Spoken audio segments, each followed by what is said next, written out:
Mula pa noong simula, bukas sila sa pagsasabing nakikita nila E.A. Guzman at Shaira Diaz ang isa't isa bilang panghabang buhay na kasama. Bagamat matagal nang napag-uusapan ang kasal, isinantabi muna nila ito upang bigyang daan ang kanilang mga personal na pangarap. Kamakailan ay ikinasal na nga silang dalawa at narito ang mga detalye. The Philippine Showbiz List presents detalye sa 12 years na relasyon at sa kasal ni E.A. Guzman at Shaira Diaz. E.A. and Shaira's hidden engagement. Noong February 16, 2024 sa morning show na Unang Hirit, kung saan isa sa mga host si Shaira, isinapubliko nila ni E.A. na sila ay engaged na noon pa December 25, 2021.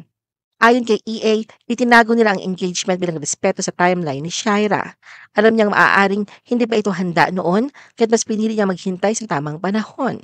Nang maramdaman ni Shaira ang kahandaan, siya mismo nagsabing panahon na upang i-anunsyo ang tungkol sa kanilang engagement. Handang-handa na raw siyang bumuo ng pamilya sa future at makasama si E.A. habang buhay. Sa sobrang kahandaang nararamdaman, gusto niya raw ipagsigawan sa buong mundo kung gaano sila nagmamahalan at kung gaano niya kamahal si E.A. Samantala sa kanilang social media, ibinahagi nila ang mga larawan at video ng proposal. Sa caption ni Shaira, "From me to we to forever." E.A. and Shaira on practicing celibacy before marriage. Sa tagal na relasyon na E.A. at Shaira, nariyan ang mga katanungan kung totoo bang nagli-live-in na sila. Sa katunayan, bukas na E.A. at Shaira na sabihin sa publiko na matapat ang kanilang pagsunod sa sexual abstinence o celibacy o hindi pagtatalik hanggat hindi sila ikinakasal mula na magkaroon sila ng relasyon noong 2013. Sa panayam sa Fast Talk with Boy Abunda noong February 19, 2024, inamin ni E.A. na naging mahirap para sa kanya ang unang 2 taon ng pagsunod sa celibacy. Umiiyak pa raw siya noon dahil sa hirap at minsan ay gusto na niyang sumuko. Ngunit tumatak sa kanya ang sinabi ni Shaira na kung mahal mo talaga ako, hihintayin mo ako. One last anniversary before I do. Noong February 17, 2025, ipinagdiwang nila E.A. at Shaira ang kanilang 12 years anniversary bilang magkasintahan. At ayon kay Shaira, ito ang kanilang huling anibersaryo bilang boyfriend-girlfriend bago sila ikasal. Sa isang Instagram post, ibinahagi ni Shaira ang kanilang prenup photos at ipinaabot ang pasasalamat sa pagkakaroon ng isang partner na nagmamahal at nagmamalasakit ng totoo. Anya, sabik na siyang simulan ang bagong yugto ng kanilang buhay bilang mag-asawa at tinawag niya itong the greatest blessing. Samantala, ibinahagi naman ni E.A. kung gaano siya kaswerte na makasama si Shaira sa loob ng 12 taon. Anya, bawat araw ay puno ng pasasalamat at masasayang alaala. Ipinahayag din niya ang pananabik sa hinaharap na buhay na magkasama, puno ng bagong adventures at walang katapusang tawanan. Tinawag pa niya si Shaira bilang kanyang home at the heart of my world. E.A. and Shaira on wedding preparations. Talagang parehong tutok sa paghahanda sa kanilang kasal, inilahad ni E.A. na isang church wedding ang magaganap sa Maynila upang mas maging accessible sa kanilang mga pamilya at mga bisita. Sa gitna ng mga paghahandang ito, ibinahagi ni E.A. ang mas lalong paglalim na pagmamahalan nila ni Shaira. Ayon sa kanya, habang pinaplano nila ang kasal, mas naramdaman niya kung gaano siya pinapahalagahan ni Shaira. Napagtanto niya na siya isang tunay na prioridad ng kasintahan. Ang kanilang relasyon ay mas tumibay pa. Hindi raw sila nagkakaroon ng matinding hindi pagkakaunawaan kahit pa magkaiba sila ng opinyon o gusto. Sa huli, palaging nagkakasundo. Mas naging malapit din daw ang kanilang pamilya. Madalas na sila nagbabonding gaya ng sabayang pagkain sa kanilang tahanan. Dagdag pa ni E.A., ang suporta ng kanilang mga pamilya ay mas nagpapasaya at nagpapalalim sa kanilang ugnayan bilang isang buo at matatag na pamilya. Sabi pa ni E.A., pagkatapos ng kasal ay titira na raw sila ni Shaira sa bahay na ipinatayo niya. Naisip na rin daw niyang kapag nagka-baby na sila, ay gusto na niya magpatayo ng malalaki-laking bahay. Napapag-usapan na rin kasi nilang magka-baby na sila agad. The reason behind E.A. and Shaira's early wedding. Dahil pareho ng handa na magsimula ng pamilya, napaaga sa inaasahan ng kasal na E.A. at Shaira. Ayon kay E.A., una nilang plano magpakasal ay sa taong 2026. Ngunit bigla raw sinabi ni Shaira sa kanya na gusto na nitong ituloy ang kasal sa 2025. Biro pa ni E.A., mukhang hindi na raw talaga makapaghintay si Shaira na maging misis niya. Kwento naman ni Shaira, naramdaman niya na parang natatagalan na sila sa pagiging magkasintahan at nais na niyang dalhin sa mas mataas na antas ang kanilang relasyon. Malapit na rin siya mag-30 kaya para sa kanya, sakto na ang panahon para lumagay sa tahimik at magsimula ng bagong yugto, ang pagbuo ng pamilya. Dagdag pa niya, Doon rin naman talaga sila papunta, kaya mas makakabuti na simulan na ito ng mas maaga. Nang tanungin naman sina EA at Shira tungkol sa sikreto ng kanilang matibay at matagal na pagsasama na umaabot na ng mahigit isang dekada, ibinahagi ni EA ang kanyang pananaw. Ayon sa kanya, kahit gaano pa katagal ang relasyon, mahalaga pa rin ang lalaki ay patuloy na magsumikap para sa kanyang partner. Dapat daw niyang bigyan ng oras ang babae, kahit gaano pa sila kabisi sa trabaho. Kahit isang araw lang sa isang linggo, dapat gawin itong espesyal dahil malaking bagay ito para sa babae. The prenuptial shoot. Isa sa mga importanteng bahagi sa paghahandang ginawa na EA at Shira bago ang kasal ay ang prenuptial shoot. Para sa dalawa, naging espesyal ang kanilang prenup dahil ito ay sumasalamin sa kanilang tatanging love story. Sa katunayan, hindi lang isa kundi 3 beses silang nag-prenuptial shoot sa iba't ibang lugar.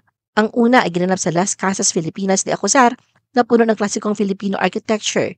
Dito nakunan nila ang mga larawan na may vintage na tema na bagay sa kanilang love story. Nag-shoot rin sila ng iba pang set ng prenuptial photos at videos sa South Korea na may temang Korean novela na ayon kay EA ay isang magical na karanasan para sa kanila ni Shira.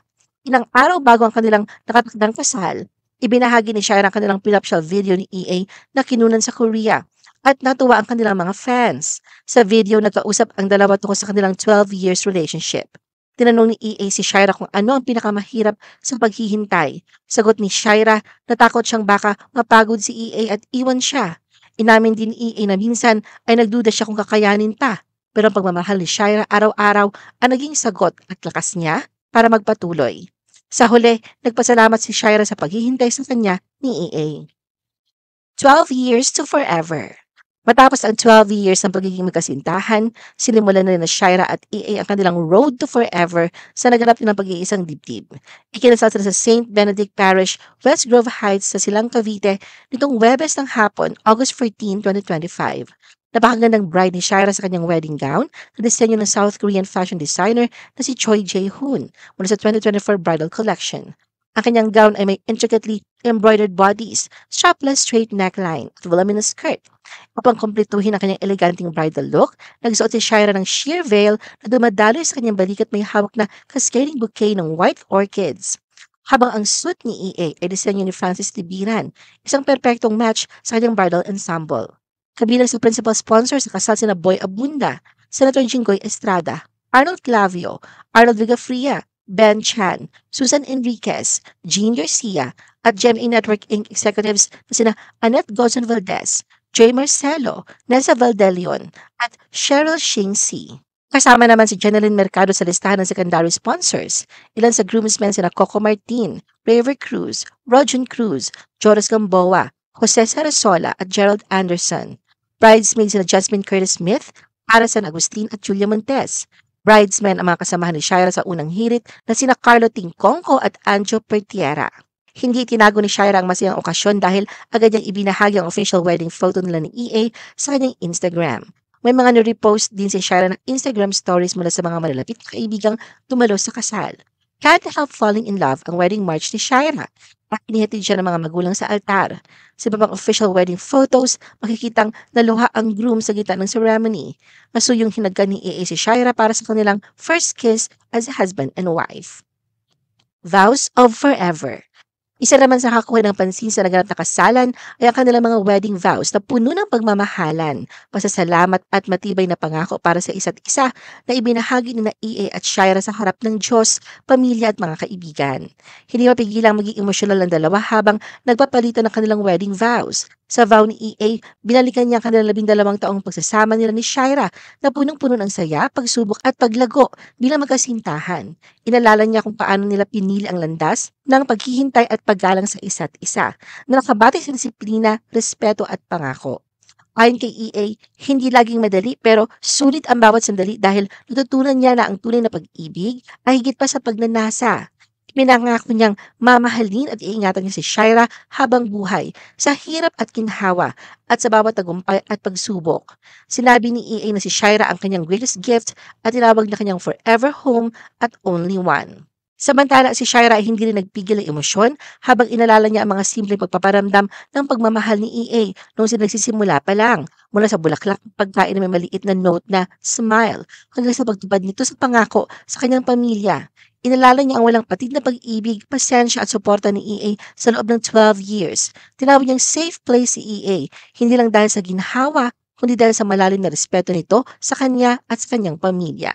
Nagpasalamat siya sa paghihintay ni EA at ipinangako niyang hindi na ito kailanman maghihintay muli.